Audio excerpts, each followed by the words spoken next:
আসসালামু আলাইকুম বন্ধুরা, কেমন আছেন সবাই? আশা করি সবাই ভালো আছেন। আলহামদুলিল্লাহ, আমিও ভালো আছি। হঠাৎ করে ইচ্ছে হলো চিকেন তান্দুরি খাবো। তো আমরা সবাই বাসায়, আমি আর আমার ভাইয়ের বউ ছিলাম। কয়েকজন মিলে সিদ্ধান্ত নিলাম আজকে চিকেন তান্দুরি হবে, সাথে হবে লুচি। তো চিকেনগুলো আগে মশলা দিয়ে মেরিনেট করে রাখা হয়েছে।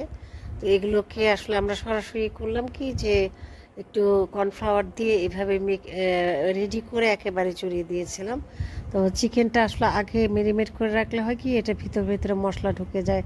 আর যেহেতু মোটা মোটা চিকেন, মানে বুঝতে পারছেন যে ব্রয়লারের মুরগি, এগুলো মাংস বেশি থাকে, এগুলোর ভিতরেও মশলা ঢোকার একটা বিষয় আছে। তো এগুলোকে সব রেডি করে নিয়ে আমরা আর যখন একেবারে চুলায় দিব, মানে রান্না করব, তান্দুরি করার জন্য চুলার উপরে দেওয়া হবে, তখন একটু কর্নফ্লাওয়ার দিয়ে মেখে নিলাম।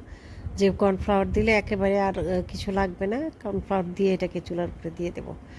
তো এইভাবেই কর্নফ্লাওয়ার দিয়ে ভালো করে ম্যারিনেট করে রাখা মাংসগুলোকে একটু কর্নফ্লাওয়ার দিয়ে মেখে নেওয়া হয়েছে। তারপরে এটাকে একটু তান্দুরি বানানোর জন্য যেটা করা হবে, আসলে সেটাই তৈরি করছে। এখন তান্দুরিগুলি তৈরি হয়ে গেছে, কিন্তু তান্দুরি এমনই তান্দুরি হয়েছে, পুড়ে ছারখার হয়ে গেছে, মনে হচ্ছে মুরগির জীবন।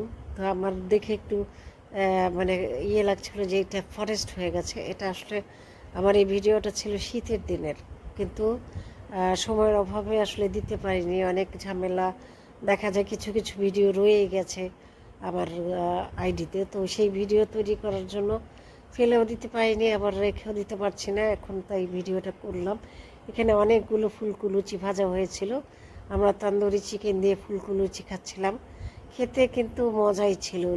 মানে শীত শীত দিন ছিল, কম্বলের নিচে বসে বসে খাচ্ছি গরম গরম তান্দুরি চিকেন এবং ফুলকো লুচি গরম গরম, খেতে কিন্তু খুবই মজাদার আর টেস্টি। আর এইখানে হচ্ছে যে অনেকটা পিকনিক টাইপের ছিল। শীতের দিনে কিন্তু খেতে খুবই আরাম, রান্না করতে যতই কষ্ট হোক। রান্না করতে খুব একটা কষ্ট হয় না, কারণ কি ওটা শীত শীত থাকে, চুলার কাছে রান্না করলে একটু গরম লাগে, এটা ভালোও লাগে। তো এখানে আমাদের সব কিছু রেডি ছিল, আমরা খাওয়ার জন্য সব তৈরি করে রেখেছিলাম। এক পাতিল ফুলকো লুচি ছিল, চিকেন করা ছিল। তো কে কে এই তান্দুরি চিকেন পছন্দ করে না, এবার এবার এইভাবে ফুলকো লুচি ভেজে খান জানাবেন। আমার ফুলকো লুচি নিয়ে আমি বসে আছি আর আপনাদের সাথে কথা বলছিলাম। তো আমার ভিডিওটা যদি আপনাদের ভালো লেগে থাকে, লাইক কমেন্ট শেয়ার করে অবশ্যই পাশে থাকবেন। আসলে চিকেনের লোভ সামলাতে পারছি না, তাছাড়া এই ফুলকো লুচিগুলো তো অনেক মজাদার, অনেক টেস্টি হয়, যা দেখলেই মনে করেন ইচ্ছে করে যে খেয়ে ফেলি তাড়াতাড়ি করে। আর ফুলকো লুচি খেতে কিন্তু সবচেয়ে মজা লাগে আমার কাছে আলুর দম দিয়ে। চিকেনের চেয়ে যদি আলুর দমটা হতো তাহলে আরও বেশি ভালো লাগতো। তো ভালো থাকবেন সবাই, খোদা হাফেজ।